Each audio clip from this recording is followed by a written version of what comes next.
I'm Jessica, and this is Daebak K-Rambles, where a couple of friends review Korean dramas. And for this episode, we're going to be reviewing Come and Hug Me from 2018. And I'm joined by my good friend Caitlin from the NoSleep4Dramas podcast and blog.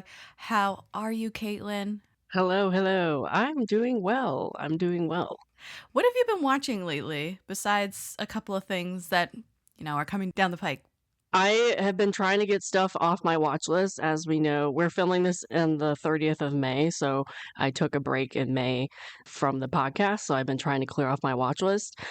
It's been okay. I could have been doing a lot better, but also May is like super busy for me between 3 birthdays, including my own, and Mother's Day and things like that. So I didn't anticipate emptying my entire watch list, but I, of course, was watching Come and Hug Me. It was a rewatch for me. And then I started Princess Hours for a future podcast episode last night. And then also I finished a couple things in May, like Blossom, which has been on my watch list since like January. I didn't like it as much as other people did. I probably you as well. No, but I liked it. I didn't love it. Yeah. I think the hype got to me. Oh, no. But I still liked it. I still gave it, I think I gave it like an 8 or something. Like it was still good, but it wasn't a 9.5, right? So I finished Culinary Class Wars, which was amazing. Really liked that. Right. Currently, I'm trying to get Vendetta of On off my watch list. I have like 20 episodes of that left. It's really good so far. Like Cheng, wow, I cannot talk. I also wanted to say Cheng Lei, which is not Cheng Lei. It's not him. Cheng Yi. Yeah, Cheng Yi. Does these revenge roles so well. Like so well, and he's just like scary in his facial expressions of like how deadpan he can be while just mowing down people left and right. Yeah. Speaking of scary expressions, we're gonna talk about Come and Hug Me, which has a few psychopaths in it with scary expressions and crazy eyes. Lots of crazy eyes in this show. Very much so. But before we do, if this is your first time listening, go ahead and subscribe on your favorite podcast app. We're on Apple Podcasts, Spotify, Google Podcasts, many more, including now YouTube. We're on YouTube in case you want to listen on YouTube as well. You can listen to episodes ad-free on YouTube if you'd like. So give us a like and subscribe over there as well. Stay up to date on the latest episodes and reviews on Instagram and TikTok at Daebak Pod, DAEBAKPOD. And lastly, if you're a fan, please consider becoming a patron. It's a great way for you to get involved and show your support. You can check out the page on patreon.com/DaebakPod. And shout out to my patrons, Curtis, Alana, Lorna, Sammy, Julia number 1, Caitlin, Tanmei, Marta, Delphia, Maria, Sarah, Pam, Julia number 2, Nadira, Matthew, Laura, Christine, Kate B, and KG, K-Drama Watcher 2. Thank you so much for being patrons. All right, so we're going to get into the non-spoiler section of Come and Hug Me, and I'll start us off with the My Drama List synopsis, which reads... This is the story of a tragic love that spans 12 years. When they were children, Yoon Namu and Kil Nakwon were each other's first love. They are forced to break apart when Namu's father, Hide, a psychopath serial killer, murders Nakwon's parents. You heard that correctly. His father murdered her parents. Yep. 9 years later, Yoon Namu is known as Che Do-jin, a passionate and kind rookie detective wishing to atone for his father's sins. And Kil Nakwon is now Han Jae-yi, an aspiring actress following in the footsteps of her mother. She suffers from a panic disorder, but still has a good outlook on life. However, the sadness of their past comes to light again, and their short-lived encounter is over before it began. Another 3 years on, so this is where the 12 years comes into play. 3 years later, Jae-yi has become a popular actress and Do-jin is now an experienced detective. When their fate becomes connected once more, will their love prove to be stronger than their past? All right, so this aired from May to July 2018. We are in the perfect season to be watching this summer show. It is 32 episodes long. It aired originally 2 30-minute episodes every Wednesday and Thursday. This was like a cool new format that they were doing around this time. I'm Not a Robot was the same way. 2 episodes a week, 30 minutes apiece. And I think it worked very well. Just saying. Yeah. Director is Tae Jun-bae, and he's directed Who Are You from 2008, Late Night Hospital, The Sons, The King's Daughter, Soo-baek-hyung, and Mouse from 2021, which I think a lot of people might recognize. Have you watched this director before or after Come and Hug Me? I've seen Who Are You a really long time ago. And then, of course, I've watched Mouse. You either really, really, really like Mouse or you think it's just a chaotic mess like I did. Ooh, okay. Fair enough. It's entertaining, but for me, coming with a crime background and like analysis, it's all over the place and chaotic at the same time. All right. Fair. But yeah. This show, Come and Hug Me, was written by Lee-Adam, and this is her only screenwriting credit. I do not believe that she's written anything else before or since, so good for her. And then this show stars Ki-yong as Tae Do-jin. He's the male lead, and he actually won Best New Actor at the Baeksang Awards for this role in Come and Hug Me. He won that award over Woo-jun in Romance is a Bonus Book, which I think people might remember from back then. The last Ki-yong show that we reviewed was Dynamite Kiss from 2025, earlier in the season. And I've watched quite a few of his shows, including It's Alright That This Is Love from 2014. That's the very first thing he was in. It was a cameo. Idol Mermaid from 2014, The Liar and His Lover, Go Back Couple, My Mister, Search WWW, My Roommate is a Gumio, and The Atypical Family from 2024. These are all pretty good shows. And I say that knowing that some of them are like some of the best K-dramas of all time, like My Mister. What's your experience with Jang Ki-yong? Well, I'll preface that Jang Ki-yong is like probably one of my favorite Korean actors of all time. Yeah. So I have seen a lot of his stuff, and Come and Hug Me was actually my first drama of his. Oh, no kidding. So yeah. So I had heard of him before, but I just have never, there was nothing that he was in before Come and Hug Me that really caught my eye that I really wanted to watch until Come and Hug Me came out. And I watched Come and Hug Me as it aired. So this was my first drama with him, and then since then I've seen Search WW. I watched Born Again. Do not watch Born Again. My Roommate is a Gomeo. It's Atypical Family. I've watched Kill It. I mean, as I said, he's one of my favorites. Hands down, though, I think other than probably Atypical Family and My Roommate is a Gumio, this is probably my favorite drama of his. Maybe I'm a little biased because it's my first with him, but I thought he blew me away when I watched him in this, just with his acting and everything. So I'm probably very biased with that. But yeah, I had already watched him a bunch of times. This is my first time watching Come and Hug Me. And so I thought this was an interesting time. It was a sort of a time capsule, I feel, for Jang Ki-yong in his career and the way he looked and everything. He just looks more grown up and manly now. He looks so young and fresh-faced and thin in this show. Yeah. He still looked kind of modelly. Yeah. Because he's a model turned actor. And he just has that look about him in this still. But he has so much expression. And I really enjoyed his performance in this show, absolutely. And these couple of years were really good to him. The Go Back Couple in 2017, which there's an episode on the feed if you want to go back and listen to it.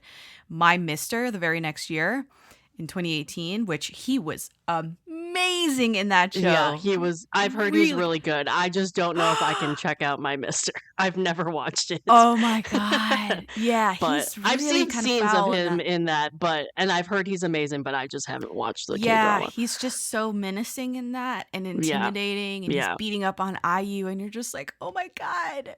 But he's so hot. Why is he so awful? He's really doing something in My Mister. And then I think this year was just, he was cooking, because My Mister and Come and Hug Me both came out in 2018. So yeah, whoever was behind him, like getting dramas for him, good. Yeah, good yeah, job. definitely. Yeah, I would say definitely after My Mister, maybe even Go Back Couple, he definitely had an upswing. Yeah, and then it just kept going because Kill It was okay. Like, it did okay in Korea, whatever, but it wasn't amazing, especially for an OCN show. But then he came out with Search WW, which was everywhere when it was airing, and everybody loved him. So, Yeah. He's such a scene stealer in that show, He too. is. He definitely is. Yeah. Both romance and crime, too. Like, yeah, like he can do which is crazy. everything. Yeah. Yeah, which is crazy because sometimes actors are known just for their crime stuff, and then they do romance and they're like, okay, yeah, that was cool to see them do something different, or if it's like vice versa. I feel like with him, he kind of has made a name for himself in both genres, depending on the drama that we're talking about. Yeah, I agree. And I think that's rare, especially for a model turned actor. And I hesitate to throw out this word, but he's very versatile.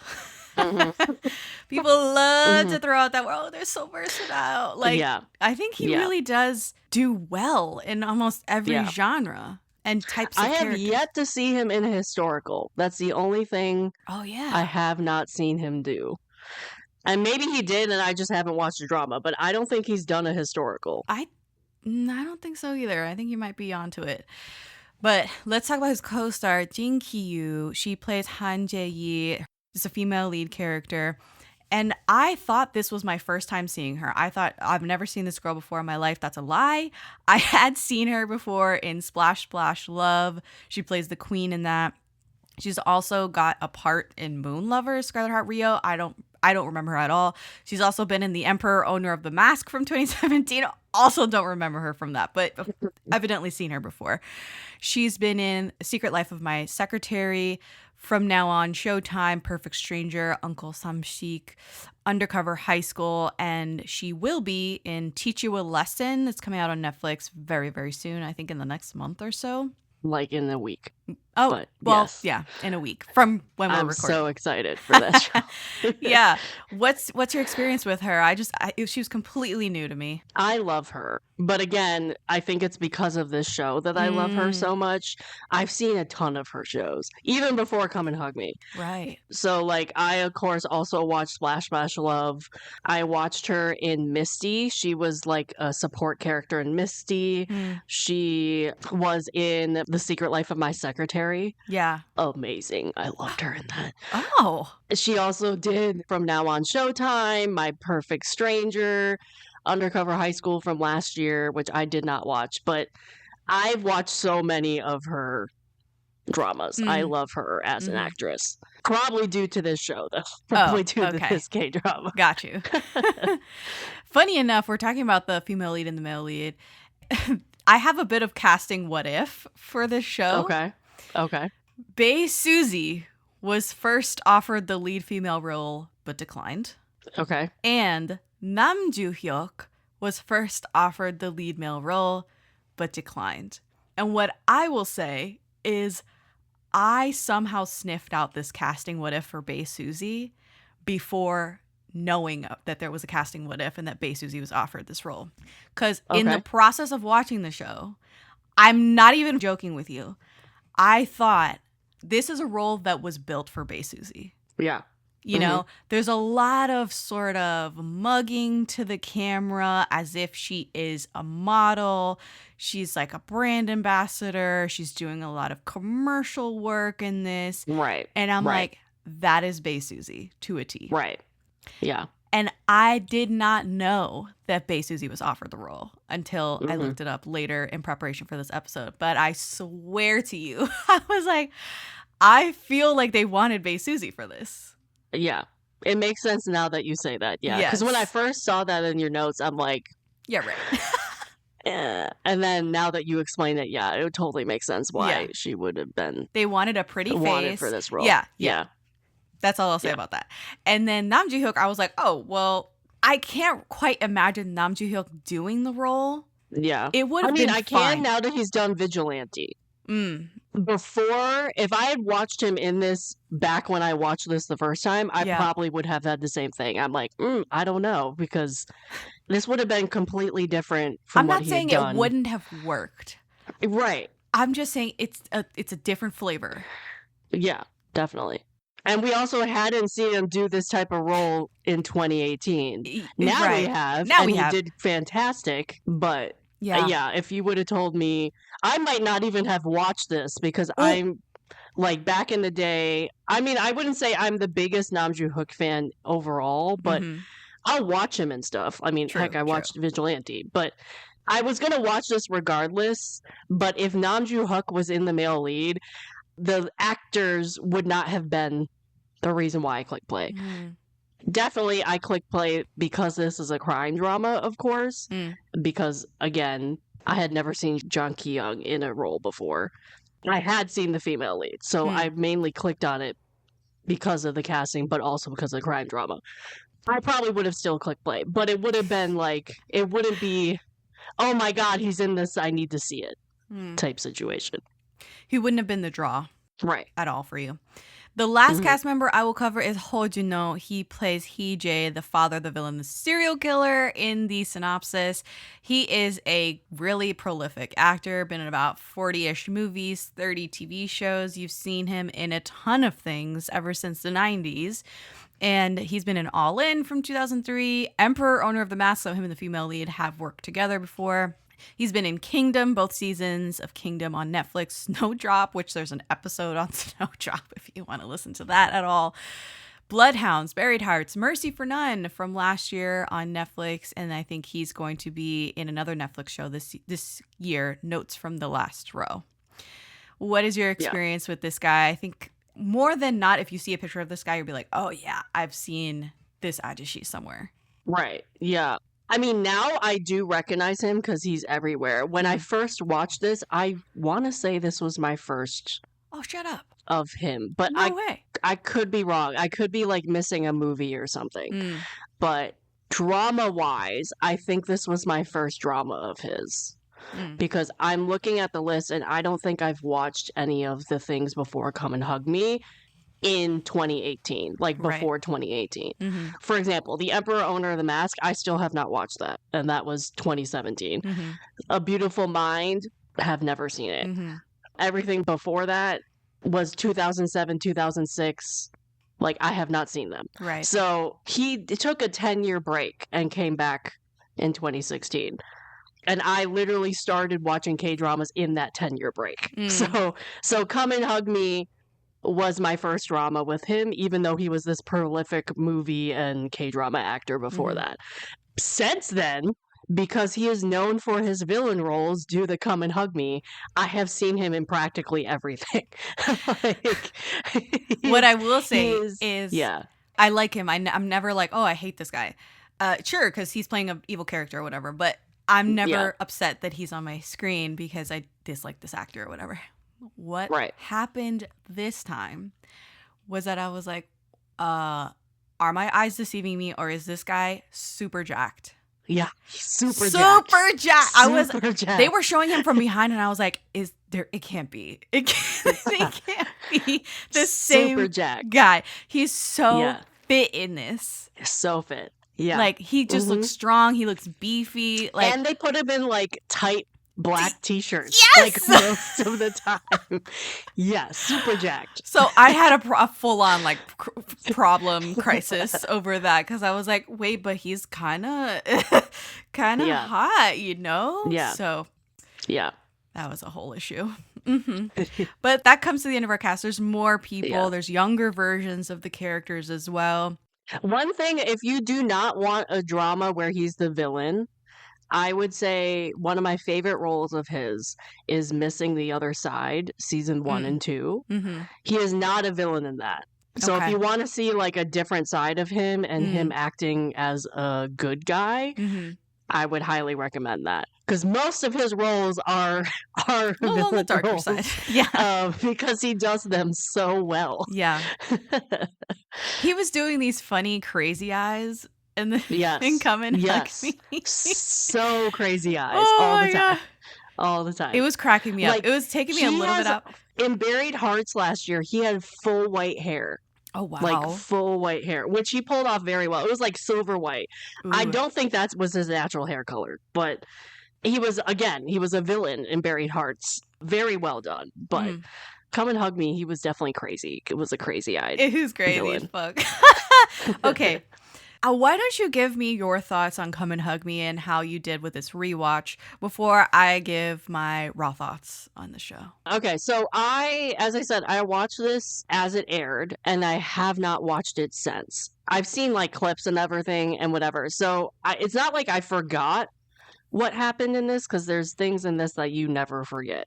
But there was like scenes where I'm like, oh yeah, I completely forgot this character existed in here. Right. Whatever. So I still enjoyed my rewatch a lot. I loved like revisiting the story and the characters and especially like the found family of it all.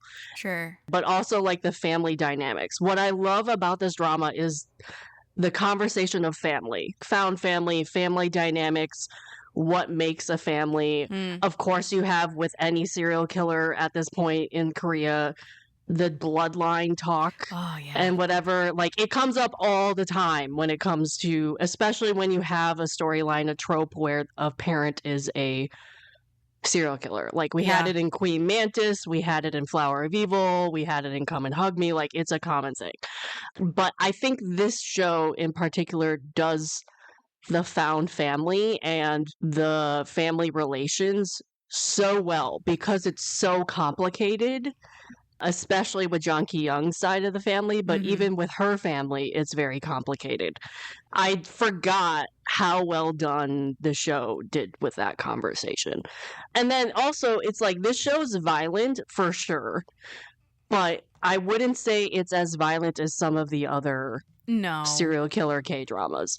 And then you also, of course, have the romance to kind of parallel temperate and parallel the violent parts of this show. But I did not think it was as violent as some of the other crime dramas I've seen, especially since 2018. And it's sad that I'm sitting here. I read your Instagram story where you were like, oh, it's definitely kind of violent still, but as a sort of trigger warning for people. Yeah. I didn't find it violent at all. Well, I mean, I think partly is they don't show everything. No. They don't, like, it's unlike things you get in 2025 Netflix K-dramas. You see the aftermath most of the time. Or maybe you see, like, a blood splatter. But you don't see, like, other, like, Voice in OCN. It was on the OCN network because they showed the weapon hitting the body part. Or they showed the, like, and this way, it was still, quote-unquote, violent, but they really showed the blood splatter coming off the screen. So you didn't actually see the injury. You didn't see the weapon hit the body part. Or you saw the aftermath of, you saw, like, blood pools and whatever. So it was, quote-unquote, violent, but not in terms of graphic. You seeing the violence on your screen. Yeah, it's not graphic. It's not graphic violence. It's just the implication of what just happened and stuff. Right. It's an NBC drama, which is, it's not Netflix. It's not a streamer. It's television. Right. And so, yeah, this is one of those classic dramas where the blades and the knives are blurred out. The weapons aren't quite shown. It's like, oh, that's too much for the viewer. Right. Yeah. So you're going to get that in this show. Yeah. This is also my introduction to, as I said, Jang Ki-young, also the female lead, but also the brother, the actor who plays the brother. Yes. Too. Yeah. So a lot of this cast Kim Kyung-nam were new in 2018 when this came out. Right. Right. And now they're beloved, really famous. Certainly within their more own famous right. now. Yeah. Yeah. Yeah. Like Yoo Jung-hoon, who played the other brother, the lawyer, the prosecutor. He is also famous within his own right at this point. Also, let me just tell you, I still do. Kim Seo-hyung, who plays the reporter, the TV my reporter, God. Yes. I had a huge crush on her in this show. Did you? So much. Wait, are you talking about the first reporter or the second The first reporter. Okay. The first reporter. The show one who, like, you hated. But yes. God, she looked good. I think she's the only one who can pull off that hairstyle. Yes. Right? Yes. And like, she I feel pulls like it's it a off difficult so hairstyle. well. Yes. So well. I'm like, she is I stunning. loved her in this role. Definitely a beautiful woman. Obviously, the role was, I thought she plays Psycho very well. Oh, yeah, definitely. She plays Psycho amazingly. And she also played a Psycho in Sky Castle. Yeah. Yeah. Her in Sky Castle. And also there's a deep dive on Sky Castle if you want to also go back and listen to that too. But her in Sky Castle had me effed up. Yeah. This show also, she had me raging. Yeah, she definitely is a character you hate in this show. But I hated her. She looked good. But she did look really classy. She looked really good. All of her fits, everything. There's not many people that can pull off the short side swept, like yeah, pixie cut / slide halfway swept. Yeah, pixie. it was just so good. Yeah. Mm-hmm. And then she wore suits the entire time. The power suits, suits, yeah. Yeah, power suits. Oh. Do it, man. But like her smug ass smile every time. I can't. Smug. Yeah. Ugh. Yeah. Anyway, I just had to put that in. But okay, yeah, perfect. It's just like the cast in general is just really good. Really and I thought strong. it's very strong and also like has a lot of depth to it. Like you recognize a lot of these people, whether they're one-off, two-off episode characters or they're support characters or they're lead characters. Yeah. They all stand up on their own and they just work really well with what they get in the show. Exactly. They all shine. Yeah. The acting is just really good. Mm-hmm. Okay, so these are my thoughts on Come and Hug Me. Okay. I'm curious about this. I was a little worried because I knew about Come and Hug Me, that it came out in 2018. I was in the K-drama world or whatever, watching K-dramas then.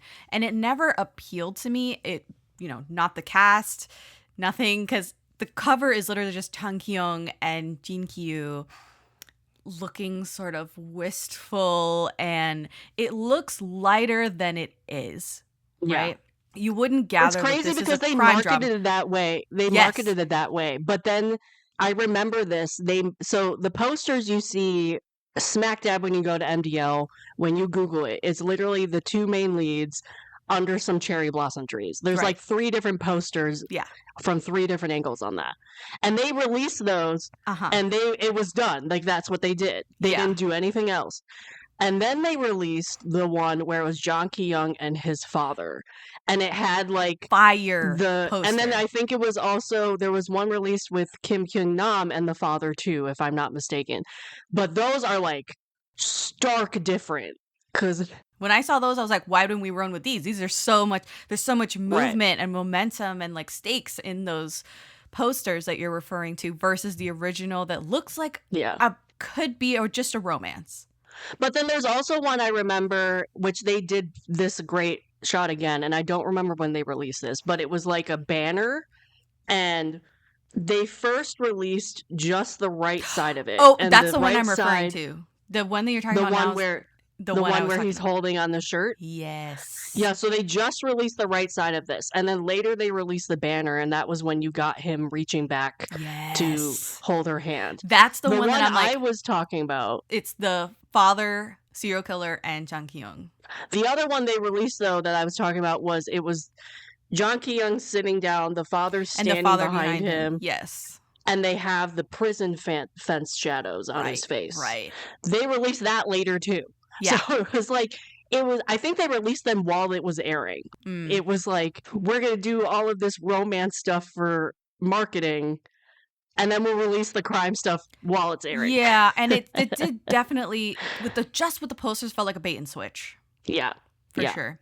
What I will say is I was worried because as much as I can swing sort of a dark romance or a crime romance or a romance with a little bit of murder in it, you know what I'm saying? I can swing those. That was not what I was in the mood for in 2018, and I never circled back on it. And I guess I just didn't think twice about the show until Dynamite Kiss came out, and I was talking about his filmography, and I think I was throwing around some different titles to cover in this season of the podcast, and you were like, Come and Hug Me is really good. If you do Come and Hug Me, I will come and I will rewatch it and I will review it with you. I love that show. And I was stunned that Come and Hug Me was so well regarded, you know? So I finally pressed play on this, and it is very, very good. I liked it a lot. I don't think I loved it as much as you, but I really appreciated it. It had a lot going for it. I thought the dialogue was really strong. I thought the format of 32 episodes, 30 minutes an episode was really good. Acting, amazing. It just seems very old school in a way. Old school K-drama in a sense. And there's a grand, irony with these two lovers who can't be together because his father murdered her parents. So their love is sort of tainted because of this horrible thing that happened to them. And I was worried because I didn't want to sign up for a trauma bonding show. Right. because Yeah. I'm not big on trauma bonding, and I wouldn't necessarily categorize this as trauma bonding, even though I wouldn't. the No. same thing happens to both of them, right? Like they're dealing with the Right. same event. Right. It's not necessarily trauma bonding. It's like trauma healing. I don't know. And that's what I would say. Yeah, that's how I categorized it. And they're dealing with the irony, the grand irony of the father being this horrible villain in their lives. Right. Right. Versus, how do I put it? They're healing, but they're also atoning. And I think the atonement and the repentance and that sort of reflection, inward reflection of, do I resemble my serial killer father in any way, shape, or form? That part of the show really overcame the trauma bonding part of the show. Yeah. And it's not only Jang Ki-yong doing that too, which I loved. It's like everybody of that family was doing it like in some asking way. hard questions. Yeah. Yeah, in some way. Yeah. Which when I watched this the first time, I did not think that was the route they were going to go at first, especially with Kim Kyung-nam's character. I did not think. We can talk about it later, but it was definitely went a route I was not expecting with adding other characters and how his character went in the direction it did. Right. It was sort of I think it zagged in that way where I thought it was going to I thought it was going to zig, and it zagged, and it kind of made it a deeper conversation and exploration. It didn't go the way the trope usually goes. Yeah, so that's why I liked it better than just I don't want to say a standard trauma bonding, because like awful things happen to people every day and they have to learn to cope and they have to heal. Right. That's great. I don't tend to like those stories. Right. Sorry, especially with like a romantic couple and like, I don't know. If you liked Flower of Evil, I think you will like this show. Yeah, Period. I agree. The Flower of Evil show is like a cousin to Come and Hug Me. Definitely. Yeah. Close cousin. The Bloodline conversation, I think if this was done today, it probably would be softened. Really? Yeah, I think so. To appeal to a global audience, I feel. Oh, okay. No, I could see that. Because it's not just one character having the Bloodline conversation. No. It's like 4 different characters that are like, oh, I'm remotely related to this serial killer, so I'm now tainted. Or even not. Like the prosecutor could even be included in that conversation too. I'm telling you, like the way that this show approached violence as a like a trait, like a character trait. Is it genetic? Is it whatever? And like all these questions seem stupid on paper, but the way that they explored it in the show was quite nice, and it's sort of slow pitch, I would say. It takes its time with it. Right.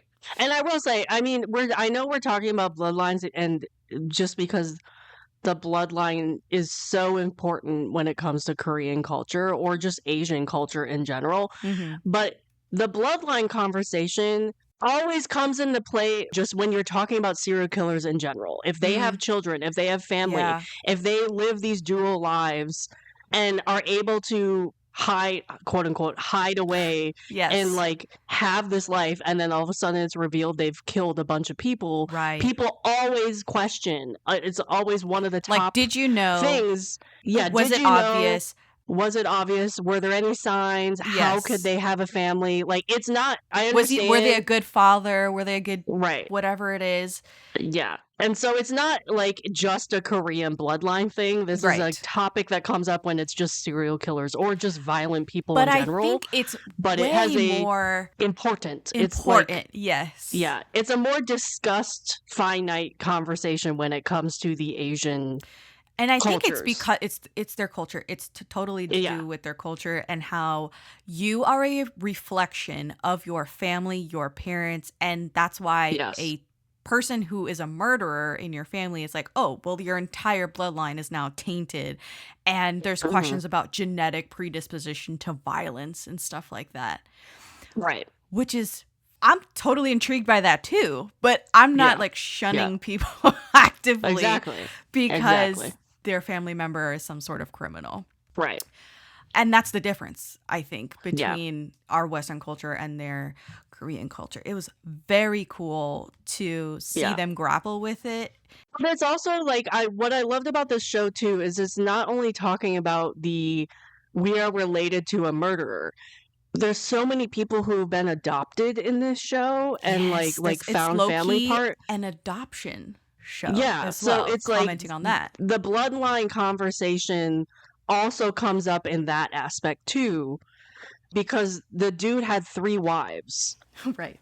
And had kids from multiple of those wives.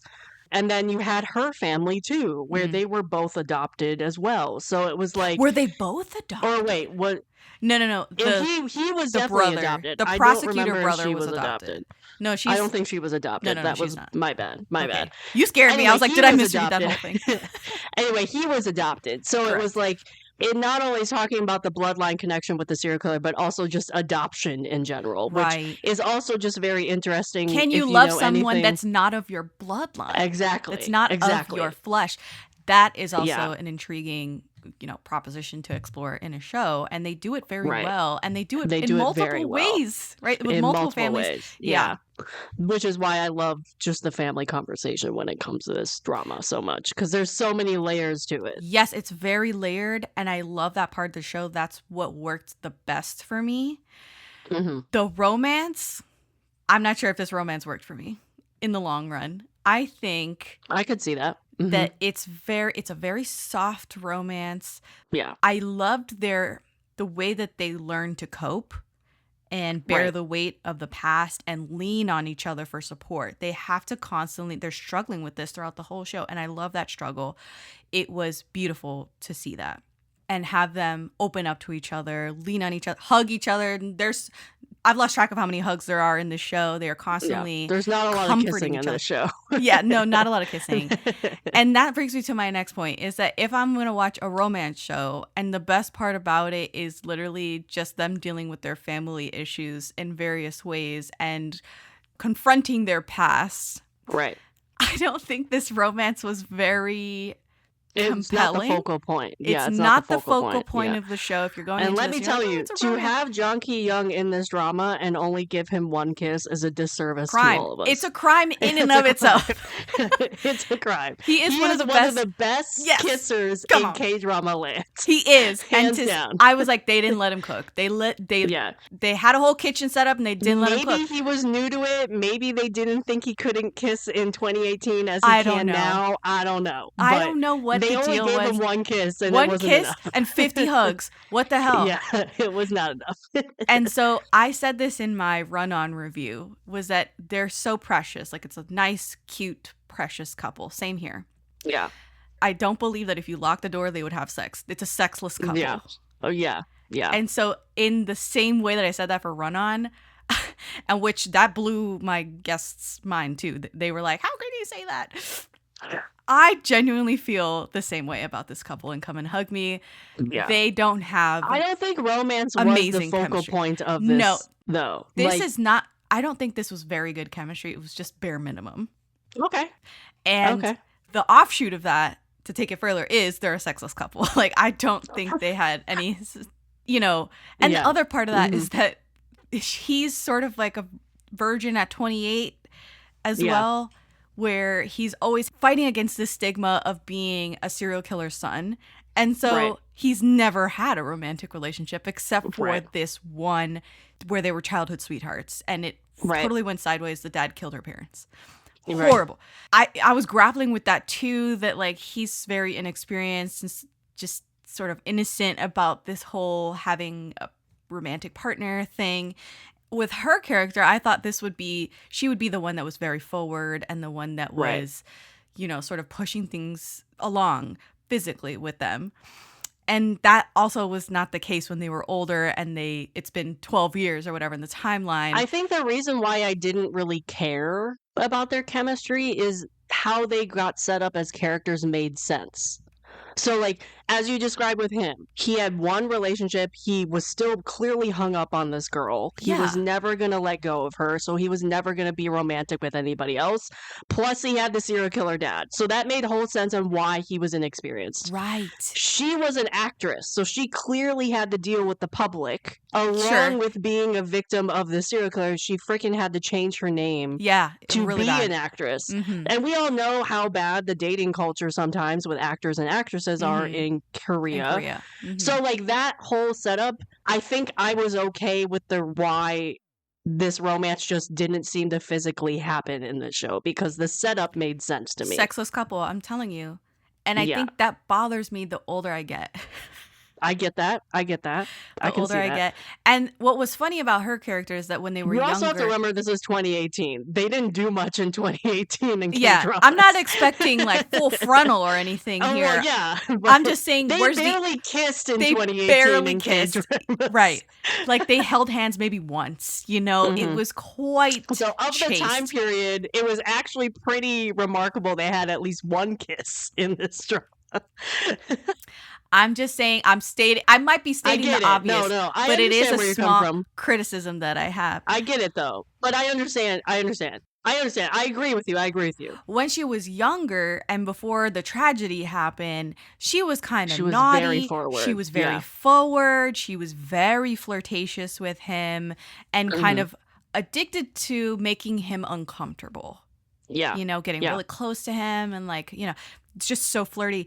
And the very there's a couple of times where he matched her energy when they were younger.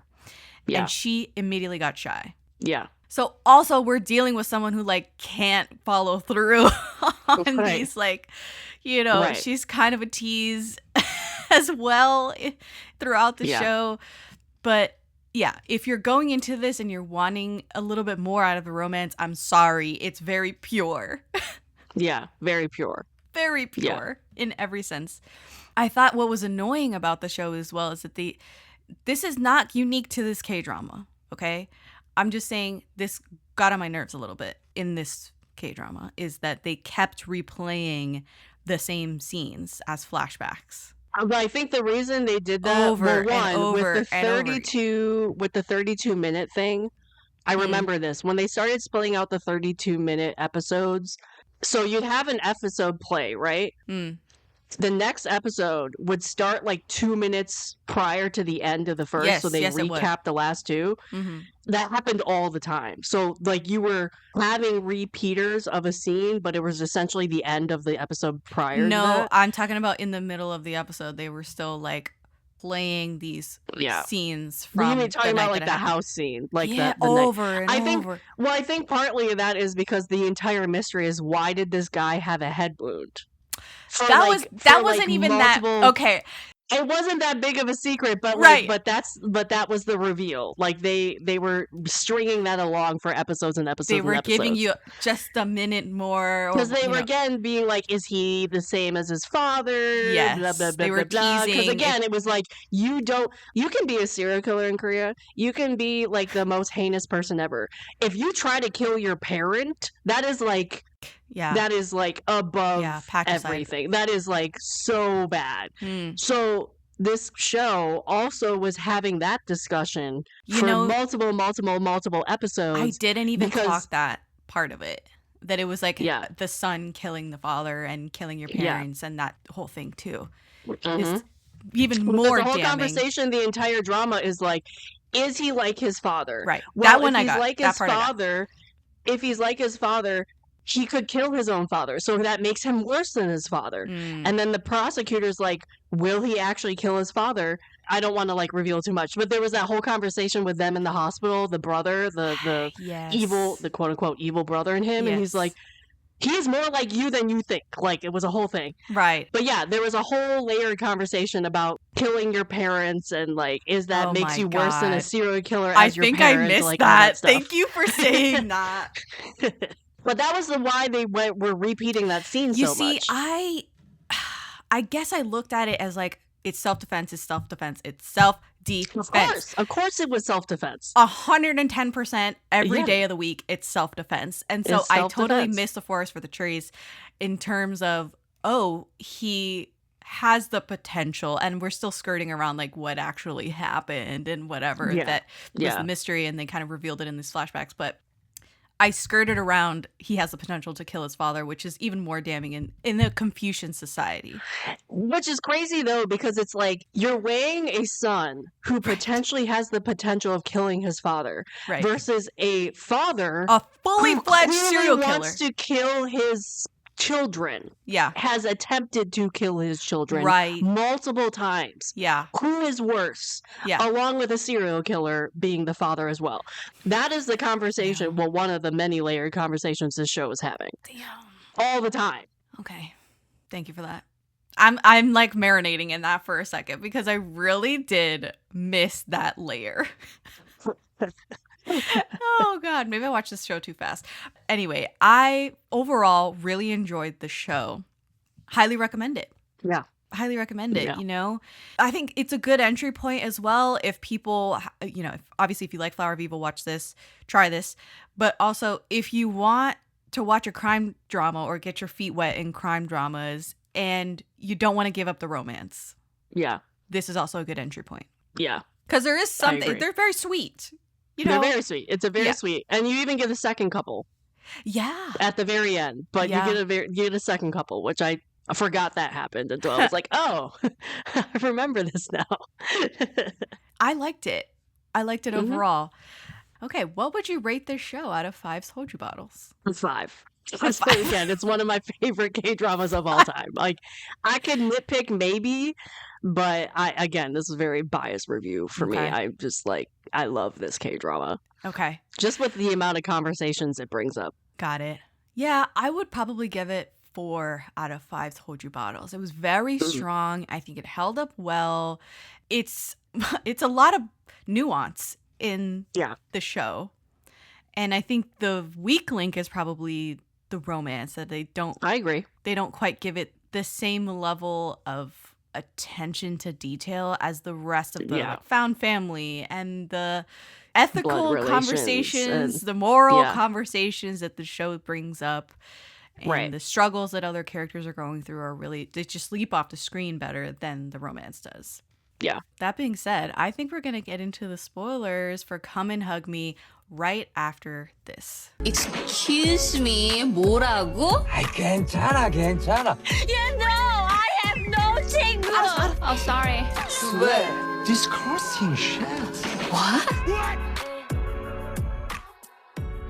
All right, we're on the other side of spoilers. So, Caitlin, I think we wanted to start back on the Bloodline conversation and actually the fact that he clocks him upside the head with a hammer in the flashback scene 12 years back when he's a teenager, and he's actually saving her life, the female lead's life.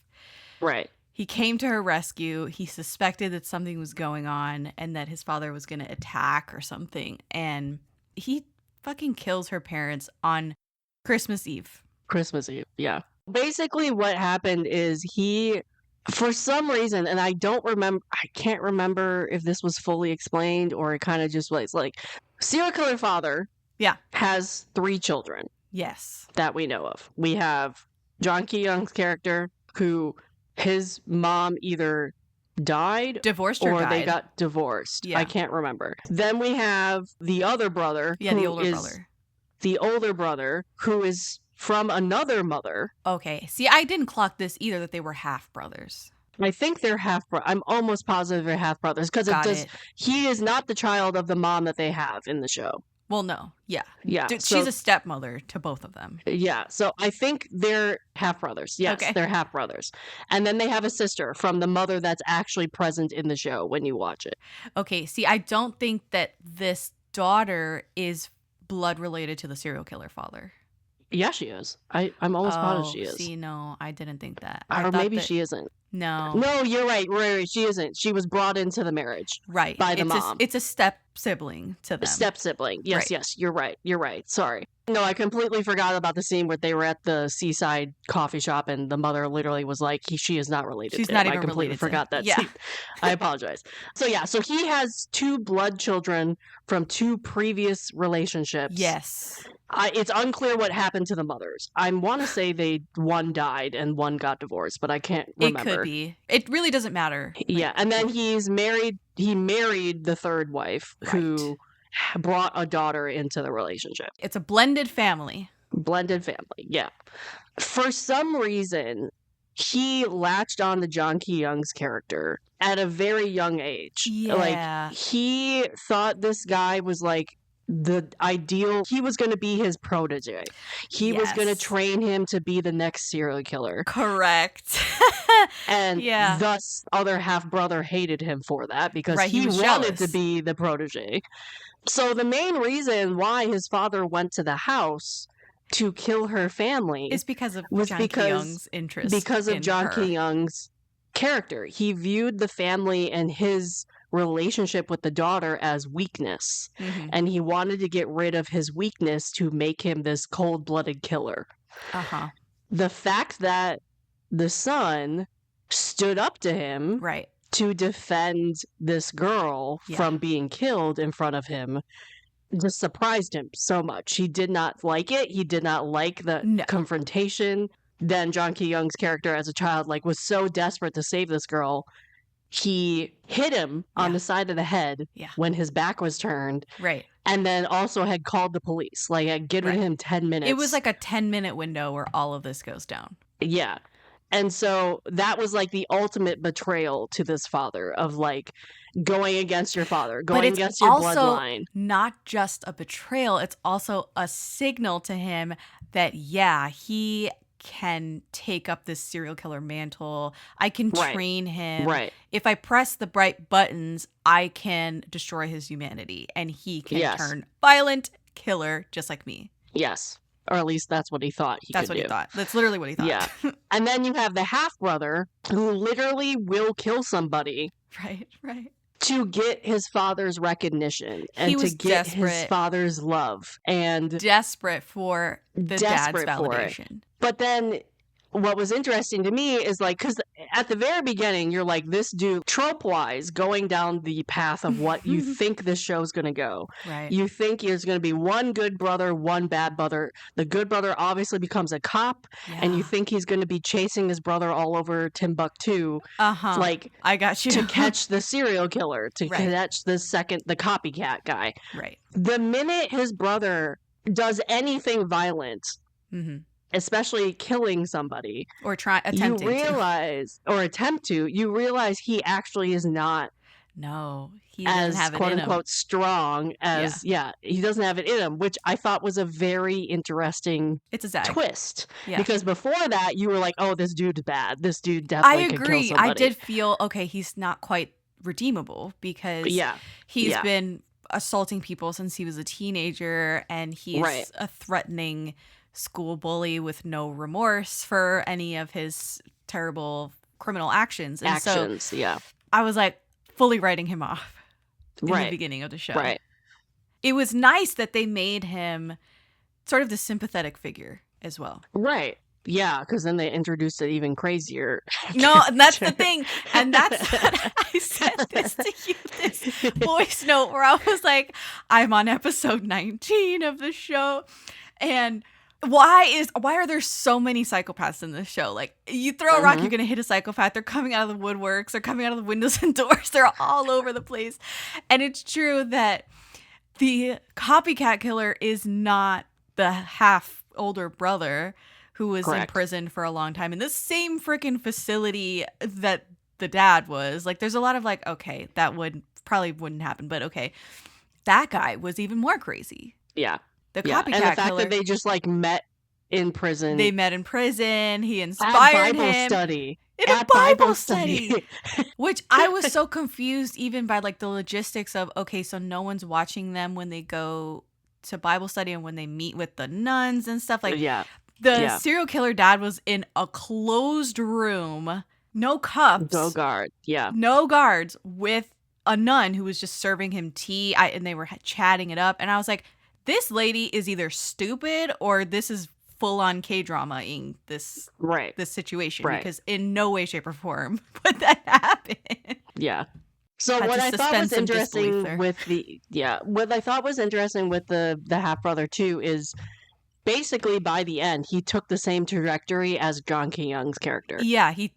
Because you, again, give him somebody he wants to keep alive and wants to protect, even if it's not his bloodline mother or his bloodline sister, he is going to do everything in his power, including stand up to the guy that he idolized and wanted to get his attention to protect them. which I loved that trajectory of him because it just shows that it wasn't a carbon copy of Jang Ki-young's character, but it was again standing up, showing the serial killer man. I can be different. I'm choosing I can be to be different. good. I'm not you. Your blood might run in my veins, but I am not you. Mm-hmm. So I loved his trajectory and his character so much. Yeah. I did especially too. with the mom. I love their mom. The mom. I love their mom. But wait. Pause. First... Before we get to the mom, I want to finish the half brother talk because he goes so far as to try and kill the female lead and full on The Shining, like he's banging his way through a door. Yeah. Opening holes in a door with a hammer, trying to get at her and kill her. Jang Ki-yong is fighting him, and there's this brother fight in her garage. And I was having trouble just the choreography of it, which was they're doing so much talking, and Jang Ki-yong is not subduing him, really. You know, he's not trying to knock the knife or the hammer out of his hands. And I was like, he's off task here. Big time. And the brother is so messed up in the head at this point in the show, so blinded by his urge to please the serial killer dad and be accepted by him, not be seen as weak by the father, that he literally says, "So what?" when Jang Ki-yong states, "Dad's a murderer." And point of fact, Jang Ki-yong never calls him father after the night of the murders. Right. In the rest of the show, he's calling the dad by his government name. Yeah. And so he says, you know, he doesn't say dad, but he says, this guy is a murderer. The half-brother who's on his ass, trying to get to her. So what? And insists that Jang Ki-yong broke up the family. It's his fault that dad was caught and imprisoned. And you broke up our family.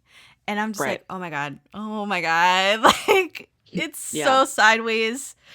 It's at the moment when he stabs him by mistake that you're like, oh, he's not all bad. He's just really brainwashed. And he does feel remorseful and shocked that he stabbed his own brother by mistake. Like, he's not joyful or... He's not relishing in it. Like his father. That's a good word. He's not relishing the stabbing or this potential killing of the brother. And so you're like, okay, there's something there. And they explore that and they go through these emotions with the brother that really pay off, I think. Yeah. I think the other turning point with that is like he met the crazy guy. He met he met a true real crazy guy. Yeah. And so he's just like, that's not me. Like, I can't do that. There's no way. Because this crazy guy wanted to be the serial killer's son so bad. Yeah. And he was calling him Abuji like the whole show. He was like killing people as a copycat.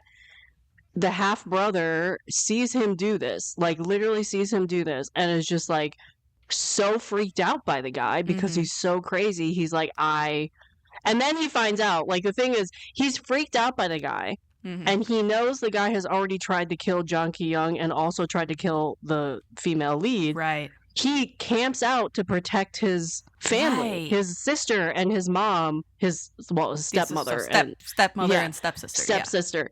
Does not reveal his face, does not try to like be around them, but like is always in the shadows watching them because he is so freaked out. And it's like, there's no, and at one point and multiple times he saves his family because he's doing this. Yeah. I think that was also like the stabbing his brother was one turning point because he realized, he wanted his father's recognition, but he didn't want to hurt his family in the process, at least physically.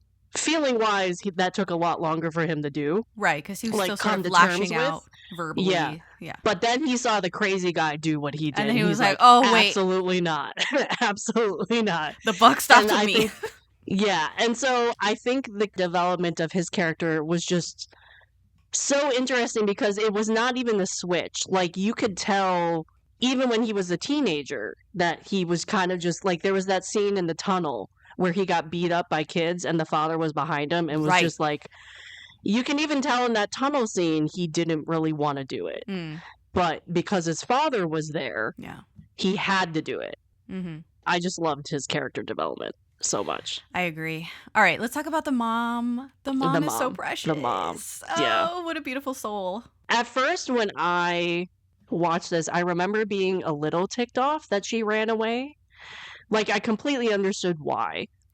But Yes. she ran away with her one child, which is fair. But then, not that she like came back, but she remained connected to the other two children and gave them a space to at least have a home to come to if they ever wanted one. And she was firm on that. She was just like, no matter what you do, even if you murder somebody and go to jail, you will always have a place to come home to. Yeah. And I loved her character because of that. Because it wasn't just like the fact that she would go around and just say like, these are my sons. These are my sons. These Yes. are my children. And she in no way, shape, or form gave birth to them whatsoever. Yeah. They're not blood relations.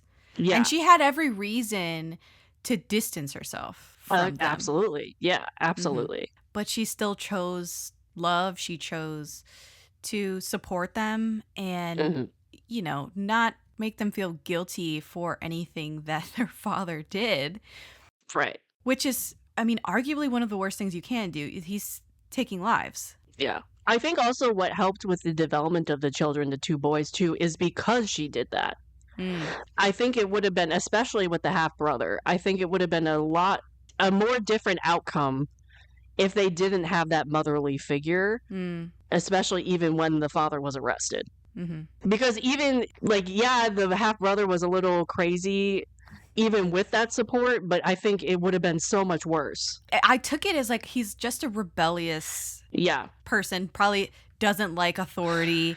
And the fact that the father fostered the violence and made him fight the other kids and stuff just so that he would become stronger, quote unquote, and earn his love and affection.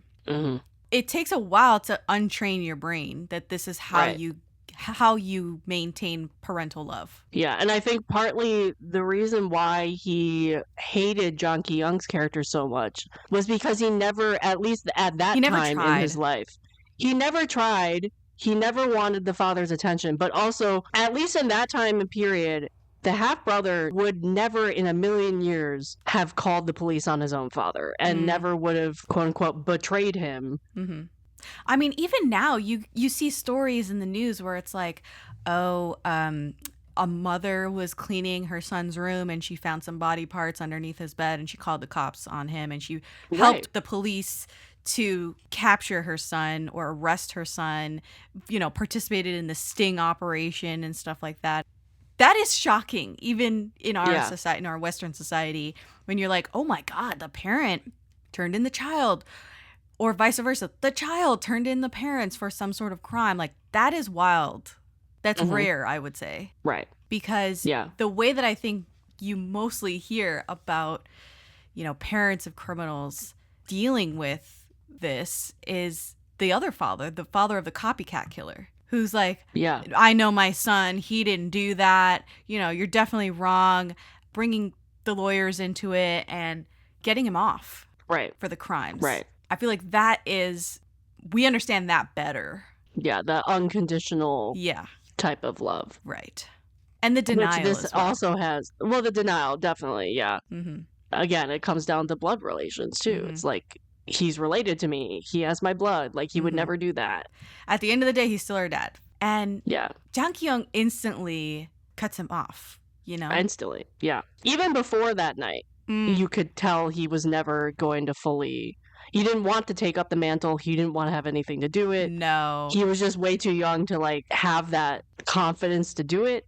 Like, he this dude started training this kid. He knew that his father was a monster and didn't want to admit it or accept it or really confront that. He was he was on the defense, not on the offense. Right. When he was a teenager and 16 years old, when most of these flashbacks and the initial story happens. It's like... Yeah. Which is why he's so protective of the female lead when you see she loses her dog. The dad stole the dog and was keeping it in a kennel to be slaughtered because he had a dog farm. The male lead, there's so much tension in those early scenes with those three characters, with the female lead, the male lead, and the dad. Mm-hmm. It's very cool to see on screen how much this male lead, Jang Ki-yong, is not allowing the dad to do as he pleases with this new family and with this female lead and with her dog and all the rest. Yeah. And it upsets the dad. It totally does. It's an affront to his masculinity. Yeah. It's an affront to his authority as the father, the head of the family, and it goes so far and it lands them on Christmas Eve. I mean, it also, like, it's you were saying in the non-spoiler section, the actor who plays the serial killer is jacked. Oh, he's so jacked. And he's so jacked. But that also kind of, I thought that was done so well with how his character is, because he's like masculine, strong. Yes. Of course he's going to be jacked. Of course he's going to look like he's 50-something years old and be jacked. Yeah, he's pumping metal. Yeah. Yeah, I mean, he has more in common with like Sylvester Stallone in this than I thought. Yeah, definitely. You know? Definitely. Yeah. That's why I was so shocked at some of the shots. His muscles are on display, and I'm like, are we looking at the right guy? Like, this is shocking. Yeah. And then going back to the mother, the scene where she and the half-brother get attacked. No. Because eventually, by the end of this drama, the father starts... So here's the other thing that I thought was going to happen. I was like waiting for it to happen, is that for most of the show, the dad is locked up, right? It's been 9 years since the events, or 12 years since the events. He's in prison on death row. And I'm like, okay, great. When are we going to bust out dad? Because of course he has to bust out of prison and wreak havoc on these poor characters. And that's exactly what happens. He gets out. It's this elaborate plan. And he by escapes. Another psycho woman that comes. No, literally. And the thing is, I had a coworker who I used to work. No, I won't say where I worked, but I had a coworker who was like, "Hey, I'm doing this, piece on criminals and serial killers, and I had a mind to write to the serial killer in prison." Mm-hmm. It happens all the time. Everybody in the office, happens all the time. Universal answer to her was, "Don't write to the serial killer and ask them questions and try and get the story from the horse's mouth. Do not do that." Yeah. And there's so many people, and women especially, out there who they are attracted to serial killers or criminals, people that have physical strength, or I don't know. I'm not this person who in real life is like, yeah, I'm attracted to this guy in prison who is in there for assault and battery and whatever else. No. Mm-hmm. But there's people that will write to these serial killers, become pen pals with serial killers, have relationships with killers in prison. Yep. And so this other psycho lady, I'm like, of course, there's another. She read the book. Read the book and then started, because while he was in prison, the serial killer, of course, had to do a tell-all biography written by my crush, the reporter. That's another ethical quandary, which I don't know how I feel about this. It's wrong, but I would also love to read the book. Yeah. Yeah, I mean, I think that's society in general have a weird fascination. Absolutely. With serial killers in general. True crime. I think the psychological trying to figure out what makes them tick is always going to be there, especially with true crime, things like that. So, and I'm one of those people. Like, there's a reason why I have a degree in this. It's just fascinating to me. It's fascinating. So then you have like Mindhunter, where that show God, is I love that show. It's fascinating. Yeah. Yeah. So the guy wrote a book written by my crush, the reporter. Clearly, it's all a lie from because it's to elicit sympathy. You know about it. It's a sympathy he wants to get off death row. He wants to appeal his sentence. And the crush reporter, she wrote it to get views. She wrote it to get recognition, which she got. She got her own show. She became this really famous reporter. And then she's not a reporter. In my mind, she's not a reporter. Yeah. But they keep calling her a reporter in this. She is ethically bankrupt. Yeah. She's horrible. She's badgering these poor victims and the victims' families, obviously the male lead and the female lead, over and over again, trying to get a story, trying to get a scoop.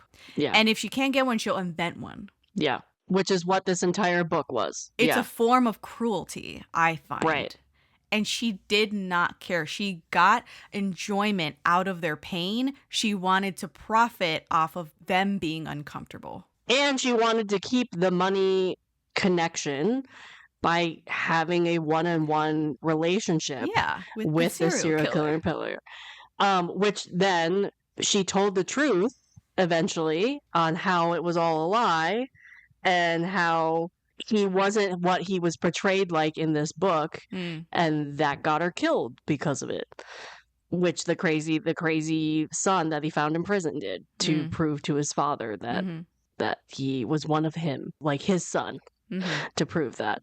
Eventually, I think this is, at least the show at the time, I think billed her as a guest role in this. Oh. Because she got killed off. Because, like, I don't know if you know that, like, if you paid attention to the episode where she got killed off, right, they did, like, thank you to this actress for being on the show. Because she was only in the show for a handful of episodes here and there, depending on the scene. But I thought that was interesting, too, because then you had this other reporter who was clearly trying to be her, in a way. Sort of emulate her success. And then you had the female lead be like, be careful. You don't want to deal with him. You do not. And then this famous crushed reporter gets killed, and she's like, maybe I should second guess me trying to get close to this dude and, like, figuring this out. So that was another character change that I appreciated, because you also hated that other reporter at the beginning too, because she was just like the TV reporter, but then she became a little more ethical in a way, at least ever so slightly, but case. She sort of a little bit. She sort of turns over a new ethical leaf towards the end of the show, because you do see her in those early episodes hounding the female lead and the male lead, and she's going undercover as an unassuming hiker, and then bait and switch, are you so-and-so, and asking her questions that are traumatizing to this poor female lead. Like, literally making her collapse on set because she's having a panic attack. Yes. Which you get that great moment of Ki-yong, like, catching her in his full police academy uniform, which he does look good in uniform. That's it. They that should look give him a uniform. Like, I think I want to say he got, like, a uniform model shoot after this show or something. Did he really? Like, something like that. Like a school uniform or like a police uniform or something with he that. Looked fine every time. 10 out of 10 times he looks great in a uniform. He was also in uniform in Go-Back Couple. Yep. Oh God. Yep. So hot. Yeah. But anyway, we're talking about this second reporter who we see initially, and then we see her as basically taking up the mantle of the crush reporter, as you call her. Yeah. She's harassing them. Right? The second reporter is harassing them. And in episode 7, she's talking face to face with Ki-yong. And she asks him if it's possible that their father, their serial killer father, could love his children. Is he capable of love even? She's asking this directly of the man's son. Yeah. Which is shameless behavior. Right. The conversation morphs into the dad has had a bad life, citing this book that just came out, and he was stirring adopted, up shit. And that the dad wasn't part of an abusive household, was subjected to domestic violence. He didn't grow up with any love. And so the male lead, our Ki-yong, says quickly, and I'm paraphrasing, well, he's a murderer. Like, once he commits such a crime, you can't pity him or show compassion towards this guy, because, like, what's done is done. Right. She says, there is room for pity. If no one tried to understand people like him, such monsters could always appear again. Which, she's half right. Yeah. Right? You do want to understand the psychology of these people, and profiling is a real If thing. There's an environment that causes these people to become this, we take away the environment. Mm-hmm. We need to, like, get wise to what makes a killer or whatever. And he makes a point that I make all the time, and I'm also paraphrasing. Right. He says, basically, oh, well, if I was hurt and had a bad life, would you understand me and pity me if I hurt you both right here and now? Like, oh, well, if I've had a bad life, does that mean I have a license to kill? Exactly. Mm-hmm. And obviously the answer is no. There's no excuse. Right. Her and her, like, cameraman balk at this sudden threat. And he goes, did the notion of becoming a victim suddenly change your mind? Right. about advocating for a murderer's rights. And this conversation comes up way later in the show. She references how she was biased. She says in episode 29, she's talking to the mole cop who also had like extreme bias and hate toward the male lead. And she says to him, when Lieutenant Tae, that's the male lead, was in the police academy, I interviewed him. I felt like he was condescending, so I was offended. I think it was because I was lectured by a psychotic killer's son. I talked about the human rights of criminals, but honestly, I was mad that I was being lectured by the son of a criminal. I'm a normal person, not a murderer's child. I already saw myself as someone higher than him in my head. It looks like you thought the same way as I did. Yep. So I love that there is a full circle moment and all of these, the plot, how it progresses and how the characters interact with each other, it changes her for the better, like you pointed out before. And I do love that she references that initial interview that she did with Ki-yong where she was just like, Right. very holier than thou. Well, it's the same with like by the end of the show, they're even working together too. Which at the beginning, he literally pushes her out of the situation room because she comes barging in there asking for an exclusive and asking if he can confirm his identity when it was first revealed that he was the son of this serial killer because he had changed his name and whatever. I really like that trajectory of her character as well. I kind of want to go back to the mom. Yeah, the stepmom. What I like, there's two scenes that I really enjoyed. And one of them was when she goes to pick him up as a teenager. He's still sort of in and out of the police station, the male lead, Chang-kyung's younger version. And she goes to pick him up. And he's like, no, just leave me here. Like, leave me to the system. I don't need to bring you down with me. Right. She initially was like, okay, I'll leave. But then she's like, no, you're coming with me. You're my son. You know, you did nothing wrong. And she definitely makes it a point to embrace him. And he ends up calling her mother in that moment. And it's super touching. It's super poignant. And the older chief cop who ends up getting killed in the show. The father figure that figure that he never had. And because his father got jealous. What a dick. He tells the male lead Jang-kyung later on, like, this is a moment that really invigorated my time in the force because I was very discouraged by everything all the shit that I see day in and day out as a cop. And this was so positive and loving. It really inspired him. Yeah. So I love that. And thus he chased after his mother for a romance story forever. He did. As well. He did. And I wish that that something came out of that, but they were very cute together. They deserve to be happy. They did. They deserved. He got murdered. But long story short, I loved that the cop was like, I would not still be a cop if it wasn't for you and the relationship you have with your mom or stepmom. It was beautiful. And then the mom in episode 25, she says she's talking with him because, you know, shit hits the fan. The dad gets out of prison. He escapes. Yeah. And they're on high alert again. Everyone is shitting bricks because, oh my God, the serial killer's out and he's going to come after the family. Right. And he's going to come after the female lead, Nakwon. So Jang Ki-young tells her, but what if I'm the cause of Nakwon getting hurt or maimed? What if she loses everything she deems valuable because she's with me? And the mom tells him, if you think being with her will harm her, cling on to her. If you think harm will come to her, stay next to her and watch over her. If you think she'll lose all that is valuable, you can stuff her bag with more things. Namu, it's okay. Other people continue on while committing evil acts. You both only want to keep your beautiful and sad love. Things aren't that terrible, are they? So she encourages him and says, like, no, you shouldn't turn away from each other when times get hard. You should turn into each other. Yeah. It was beautiful. She was such really a sweet character. I also love that she not only took them under her wing, but also in a way, Nakwon as well. Because at first, of course, she had been married to this guy when he killed her family. Or, well, her parents, not her family, her parents, because her brother wasn't there.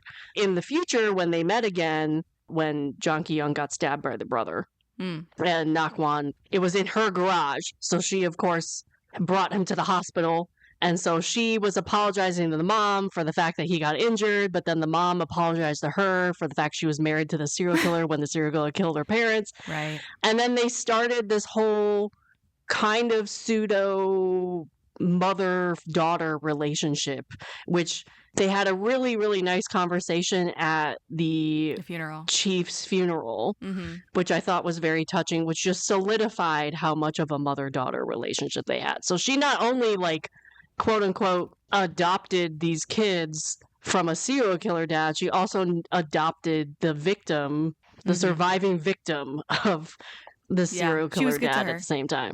Mm-hmm. Very good to her. Yeah. And I love that Nakwon embraced that. Like, she didn't judge her, just like she didn't judge any of the other kids. Mm-hmm. She didn't judge the wife either. Mm-hmm. Episode 28. The attack. But just before the attack, the reporter is talking to the mole cop, and he says, how am I to blame? Because there was evidence that he withheld. It was like a pen that had a recording on it. Right. And he withheld this evidence and was just like stewing about it and ended up giving it to the reporter for an exclusive. She's like, hey, you should have turned that in. That evidence could have stopped the copycat killer. It was going to prevent the serial killer from escaping. That was it. Yeah. Because then the copycat killer wouldn't have helped the serial killer escape. So he says, the mole cop says, how am I to blame? He was nosing around too much, referring to the chief. Yes. He says, no one told him to get involved with such unlucky people, referring to the whole family of the serial killer. The family. Yeah. Such a callous take. And he says, do you know why people inquire about your parents' jobs when you first encounter them? Because you can't lie about the blood that runs through your veins. Yoon Namu is a murderer's child. He was born with bad fortune, which he is the typical perspective of, I believe, the Korean populace, which is like, there's nothing good going to come out of that bloodline. Right. But that was a very interesting conversation. And then later on, you do get the attack that we referred to earlier, where... What was also interesting about that is the fact that the reporter was like, you should have turned this in. Yes. Because it was like, he was literally offering her an exclusive. They could have been like a job of a lifetime for her. And yet this was when she started to really turn around and do Well, she did write the exclusive. She did, but it was only after the fact where now the serial killer's on the loose that she's like, wait a minute, this could have been thwarted. And then when she did write the exclusive, though, she did it in a way that she wasn't originally going to do it.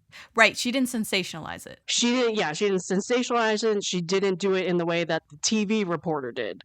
She did it in a more respected way for the victims, for the people involved, for the kids of the killer, that type of thing. But the fact that she even pushed back on the guy and was like, you should have turned this in when you got it, showed me that there is good in her, and like they're working it out. It's like a turning point for her. Yeah, for sure. I think the death of that TV reporter really rattled her a lot. Oh, for sure. Yeah. Well, rattled especially everybody. After the female lead was like, you need to be careful with that dude, which is crazy because you'd think, like, we were talking about how people, like, how could they even contact these people in prison, whatever. To have the female lead tell her this, and that is what made her kind of question what she was doing versus the death of the TV. I mean, the TV reporter, I think the death of the TV reporter kind of did it, but I think that comment really, like, compounded on top of that comment really did it for her, which was it's just crazy to say. Well, I also just think there's enough guilt and blame to go around. And so when it finally happened to her and she was like, oh, I did something shitty and now there's a serial killer on the loose, you know, this could have been avoided if I just did the right thing, right? Right. That it's sort of self-reflection and dealing with consequences is times 10 throughout the show. Like, every character is like, oh, the guilt was between the mother, between Jang Ki-yong, between the prosecutor brother, a lot of guilt being thrown around due to various situations with this show. There's a ton of pot calling the kettle black in this show. That's how people are learning and fixing mistakes and reconciling with their actions. And in this episode, you have the serial killer dad going after the stepmom and trying to kill her. And it's sort of a catalyst. He thinks it's going to be a catalyst for Jang Ki-young's character to turn bad, turn evil, turn to the dark side. Right. And that's when the older brother shows up to save her, which I'm like, oh my God, what a gem. And he's injured already from like weeks on the run and run-ins with the copycat killer. And he's just like not even in tip-top shape to be facing off against the dad. He's beating them both. There's a flashback that the brother thinks back to of when he's fighting Namu in the garage, which we covered earlier. And Namu says, "Father never shielded us from harm," which is damning, right? A father's function in every society is to protect. Yeah. You know? Yeah. And so he's not even doing that. Like he's a dad, he's a terrible dad is what the implication is. Him saying that to the dad and saying like, you never even protected us. You don't even love us. Right. In that moment where he's potentially going to die. And the physically protecting the one person who did attempt to protect them. Right. Because in that moment, the mother is like tossing herself over top of him so that he's shielded from these blows. Right. It's such a perfect juxtaposition. Yeah. Of her love for these sons that are not blood related to her, and then the serial killer's dad's indifference to them, that he just doesn't even, you know, he's literally killing his blood related son, biological son, in that moment. To turn his other biological son more evil. Right. It's just like so all like, levels of fucked. The guy is crazy in his own right, but the entire show, he thinks if he takes everything that is meaningful away from Ki-yong's, he will eventually turn out to be the serial killer that he has always wanted him to be. Right. Which is just like, well, we can talk about this like with the end scenes. I think that was beautifully explained by Jang Ki-yong at the end. But that's how crazy this dad was thinking. Mm-hmm. Like, it was never logical. You can't really wrap around his thinking of this because it doesn't make any logical sense, which is why his father is essentially crazy. But yeah, his essential thinking is, I'm going to kill the female lead. I'm going to kill his mother. I'm going to send my crazy jail son to kill his sister, take everything he finds dear. I'm going to kill his pseudo father, who was the chief cop. That was kind of personal because he was also jealous of him. But still, like, I'm going to take everything good in your life away. So you have to turn to this world of violence and finally accept who your blood says you are. Here's the thing, right? Is that absolutely I agree with everything you're saying. The serial killer dad is trying to break Jang Ki-yong like a horse. You know, break his spirit, peel back the innocence and joy so that all that's left is an empty vessel that he can control and pour his malice and depravity into. Yeah. Killing everyone he loves is tantamount to creating a monster, another serial killer just like him. Absolutely. But like, I was struggling because every chance that Jang Ki-yong gets when he's faced with the brother, the other copycat killer, the dad, like in those final scenes, I'm like, okay, just deck him, do something. Yeah. He is still on the defense, not on the offense. And that bothered me. And I don't know if that's because, and I've said this before, I have a violent little heart where to get out of a situation and to eliminate the threat, I would fight for my life. Yeah. And Jang Ki-yong is not displaying the kind of ferocity that I think he should when faced with a serial killer who, yes, is his father. But the whole like, oh, if you do anything violent, if you fight me, you are like me argument was tough for me. I think that is really his character's thinking too, though. I think like society has told him if he does anything violent, even if it is defending people he loves or himself, even if it's self-defense, this was hard. He is his father. I think that was the psychology of it all. Because as we said in the Christmas Eve, he was literally defending the girl he liked, but also himself from being killed. Yeah. And they still labeled him a murderer's son and shunned him, which in any normal, healthy society, you'll be like, oh, good, he fought back, you know? Exactly. And I think also the whole thing, the reason why he dug himself into a hole with his father because he fought back that night, too. So his father at the very end was like, now that you're older, now that you're not a teenager, you could probably kill me with one blow. Yeah, he was like super jazzed. So you just need to do it again. Yeah, exactly. It's like you just need to do it again. I'm going to set it up for you again in order to do it again so you can kill me and become who you are. In a sense, Jang Ki-yong is not giving him the satisfaction. Yeah. I get that. Yeah. I'm also struggling with the fact that he's not fighting for his life, fighting back. And Right. the outlook from the show and I guess from society at large is what happened was he fought for his life. What they see Yeah. is, oh, he fought. Yeah, exactly. Yeah. Period. And no, there's like more to it, right? Right. Right. But I think partly is they didn't know the full story. No, yeah, that was Because also part of it. The mystery of why, when we were talking about earlier, of like repeating the same scene over and over again, the father walked out of that scene with a head wound. Mm. And no one knew where it came from because the cop buried that information and never revealed it. Because he knew that people would see, oh, instead Yeah. of he fought for his life and for her life, Yeah. that people were going to see, oh, he fought. He's Right. violent just like him. But that created the whole drama of the present day where this is going, like where they're rehashing all of this again and why Mhm. they're repeating that scene so much. Because the big reveal is he had fought back. Quickly, before we go on to like what happened at the end with all the crazy people and everything, I'll say one more thing about the night where the half-brother saved the mom. I loved how they mirrored Christmas Eve with that scene. Because That's nice. Nice observation. even with the character position, yeah. because in Christmas Eve you had, well, they even mirrored it again at the end too. Mhm. But Yes, they did. it was versus people. But when with that scene, she's like protecting him, shielding the him, female lead yeah. is shielding him, and then he's on the floor. yeah. Yeah. So in Christmas Eve you had her on the ground. You had Jang Ki-young's younger self on the ground. He was shielding her from whatever the father was going to do. In the mother's attack scene, at some point you had the half-brother shielding her. Yes. And then she also was shielding him. But he was looking up at the father just like Jang Ki-young. Right. And that is when you knew he was really not going to be with the father anymore. Right. Like not you going to side knew- with him. Yeah, not going to side with him. Kind of had the same conversation that Jang Ki-young had in that Christmas Eve scene. How can you Of be just our father? like, how can you be your father? How are you trying to kill me? Like, what am I to you? Why? Just the conversation you were saying. I loved the mirroring of that. Yeah. That's Again, cool. that kind of showed a character turn of him, even though he is a criminal and has done some horrible things in his own right.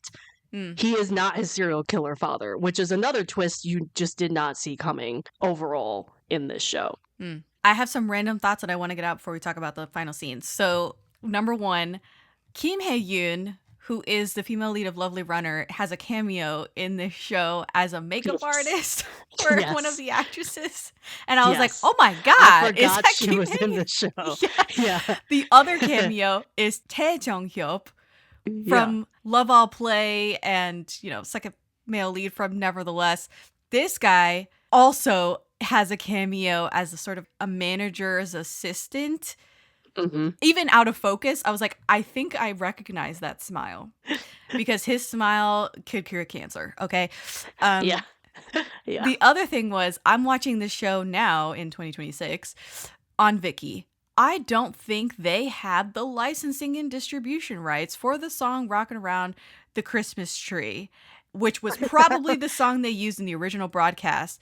And I was very upset by the generic ringtone sounding Christmas song that they used every single time they showed the flashback of Christmas Eve.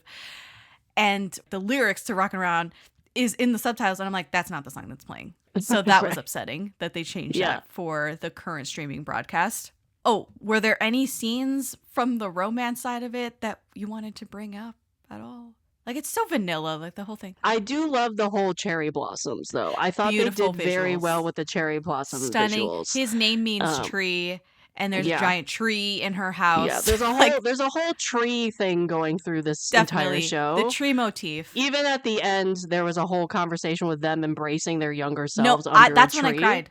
That's when I cried in the show. I cried whenever Jang Ki-young was crying. He's crying a lot. A good crier. Like, he could have like one tear rolling down his face and I'm crying. He emotes emotion so well, like through his eyes. I love the cherry blossoms. I also loved Stunning. yes, they were just hugging, but they had multiple scenes where they were just on the bed hugging each other. Yeah, they just Like comfort comforting each other. Yeah.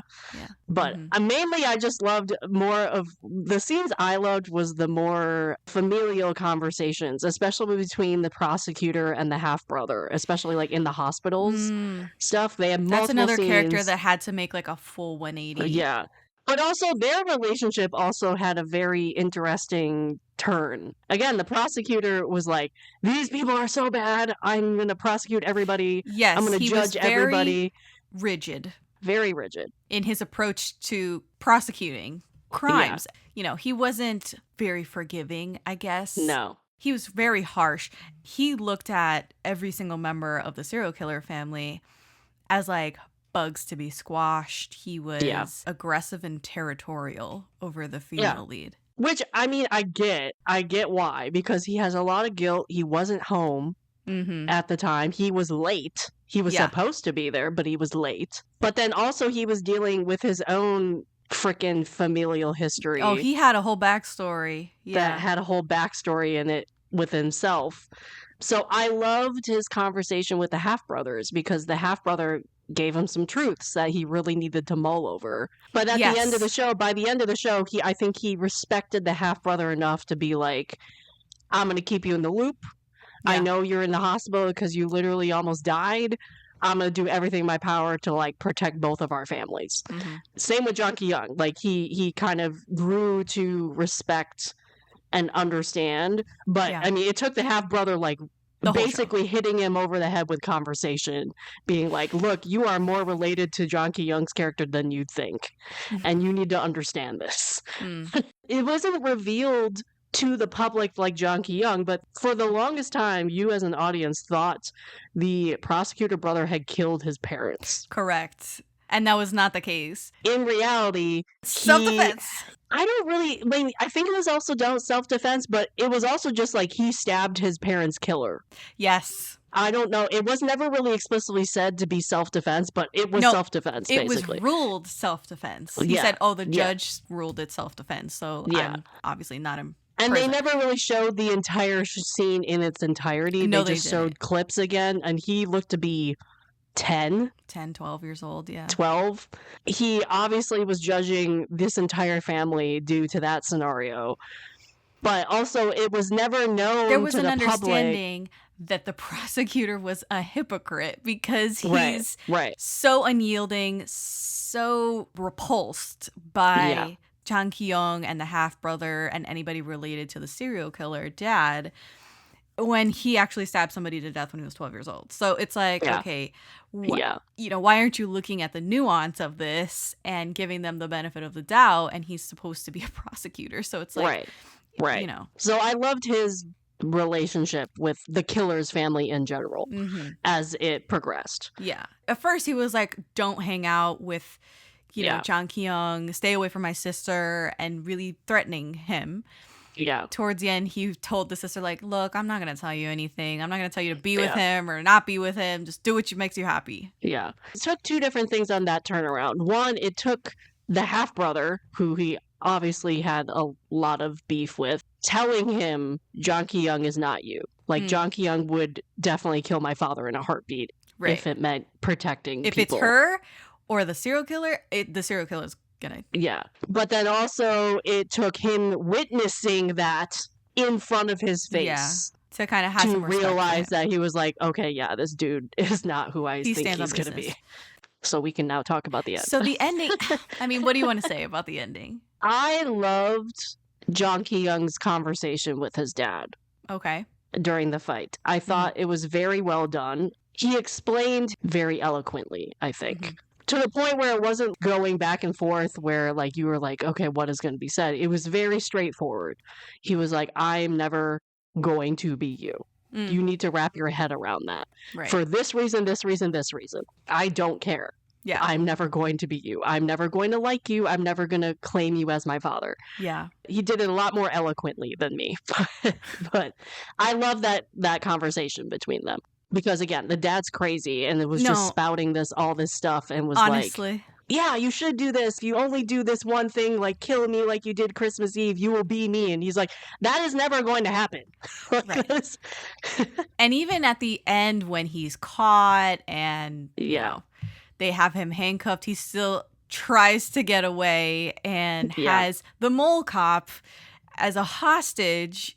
Jang Ki-yong had the opportunity to shoot his dad, I guess kill him, right? I mean, and shoots him in the leg. Right. Very intentionally decides not to shoot the dad dead. He did that intentionally to give the victims a chance to get the trial, get the satisfaction of seeing another trial along with his accomplices. Yes.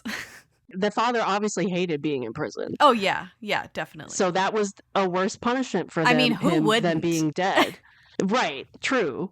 But, I mean, that was a worse punishment for the dad. Because the dad wanted to die. He wanted to be, because again, in his crazy mind, he thought... Yeah. From my ashes rises another... Yeah, if he kills me, he'll become me. He'll take my place. Yeah. I never gave him the satisfaction.